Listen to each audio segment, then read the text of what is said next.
ধর্ষণ ও নিপীড়নের বিরুদ্ধে বাংলাদেশ এর সদস্যরা 11 মার্চ মঙ্গলবার ধর্ষণ বিরোধী 9 দফা দাবিতে গণপদযাত্রার আয়োজন করে। ঢাকা বিশ্ববিদ্যালয়ের রাজু ভাস্কর্যের সামনে থেকে গণপদযাত্রা নিয়ে তারা প্রধান উপদেষ্টার দপ্তর বরাবর যাচ্ছিলেন স্মারকলিপি দিতে। হোটেল ইন্টারকন্টিনেন্টালের সামনে তাদের বাধা দেয় পুলিশ।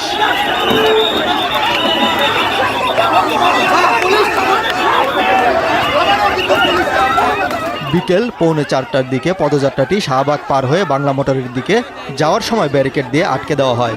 এ সময় পুলিশের সঙ্গে বিক্ষোভকারীদের বাগবিতণ্ডা হয়। এক পর্যায়ে পুলিশের সঙ্গে বিক্ষোভকারীদের ধস্তাধস্তি হয়। পরে বিক্ষোভকারীরাও পুলিশের উপর চড়াও হয়।